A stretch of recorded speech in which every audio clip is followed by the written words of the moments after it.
Don't quit your 9 to 5.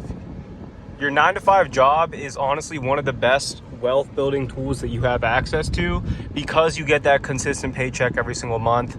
And I know a lot of you guys who are working 9 to 5 might be on an hourly rather than salary paycheck, which kind of obviously isn't as consistent because, certain weeks you might work more than others. You might take some vacation time, you might be sick, and then your paychecks might differ based off that. But I've been seeing so much stuff in our culture, especially with the younger generation, about how 9 to 5 suck and how 9 to 5s are terrible, and they're over glorifying basically entrepreneurship, when in reality working a 9 to 5 is so much more easier, so much more predictable and stable compared to starting your own business. And I think people really undervalue, especially younger kids nowadays. None of them want to work a 9 to 5 job anymore because they see these entrepreneurs and young people online making millions of dollars, when in reality entrepreneurship is not for everybody. Most people who try will fail, and the safety and the security of a 9 to 5 is not something to overlook. You can easily, let's say you work a 9 to 5, 8 hours a day, Monday through Friday, 40 hours a week, right? You work 9 to 5, you still have a 5 to 9 after that. And what you do within that 5 to 9, it could make a huge difference in terms of your monthly income or your salary. In that 5 to 9, you could use that time to start a side hustle, maybe start a YouTube channel, social media. You could start an ad agency. You could do so many potential things in that 5 to 9. And I know a lot of you guys have families and stuff, and of course taking that into account, but you can find something small that only takes maybe an hour a day, like making a YouTube video or something, and just over time that consistency will add up and eventually be a supplemental source of income. So I believe personally that 9 to 5s are one of the best tools that you can use to build wealth. And another reason for that is because of the tax advantage accounts that it brings. Most 9 to 5s, they either offer most of them offer 401ks. My job offers a retirement in either my personal choice if I can choose either a Roth or a 401k. So I can either pay taxes now, tax-free later, or I can pay taxes later, tax-free now.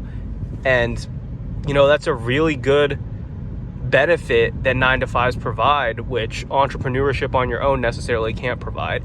And while it's true that your income isn't capped when you're an entrepreneur and when you start your own business, the problem is your income is also very unpredictable. So while you don't have a ceiling to how much you can make, there might be some months where you make nothing. So you don't have that consistent, predictable, reliable income every single month, especially at the beginning. Now, once you have an established business that has proof of concept, has been hitting certain numbers consistently for years, you can start to predict pretty accurately what the income is going to be. But especially in the beginning, it could be all over the place. Even with YouTube, even with social media, you could have a really good month and make a lot of money, or you could have a bad month and make nothing. So it's not very safe or predictable, which is something that a lot of people aren't really taking into account. For the longest time, I wanted to be an entrepreneur. I wanted to start my own business. I tried starting multiple businesses, but as I get older, I'm 22 now, and I have a good, safe, 9 to 5 government job, predictable income. I'm starting to realize that entrepreneurship comes with a lot more than you expect. Your work, you're going to be working all the time. You're going to have 100-hour weeks.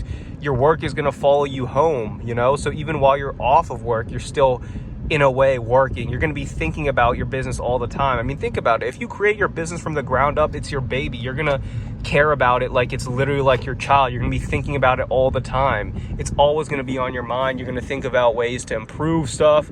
You're going to try to fix potential problems, meet with clients, all this stuff. It's going to take up your whole entire life, especially if you want it to be something that's really going to make a difference and be impactful. It's going to take up your whole entire life. And me personally, especially at the age I'm at right now, I'm not willing to sacrifice my whole entire life to start a business just so I can make a lot of money. I have other things I want to focus on right now, and that's what I use my 5 to 9 time for, especially at a young age. You could use that 5 to 9 to, build relationships, get a house, start a family, create long-term, a life for yourself, basically. And entrepreneurship kind of holds you back from a lot of those things if you think about it. But overall, I think that if you have a 9-to-5 right now, even if you really want to quit, hold it out and kind of start to look at your job from a different perspective and think about how nice it is to have predictable income. You know you're going to get that paycheck every month. You know how many hours you're going to work every month. So you can literally plan for the future, get a second job, start a side hustle, and you can, create certain structure that you can't necessarily create when you're an entrepreneur. And working a 9-to-5 really does set you up for success. You just got to save and invest all your extra money, live below your means. And, with every single second outside of work, you need to think about what you could be putting that time towards, whether that's a relationship, whether that's a side hustle, whether that's social media. There's something you could be doing in that extra free time to, help yourself get a step closer to financial freedom.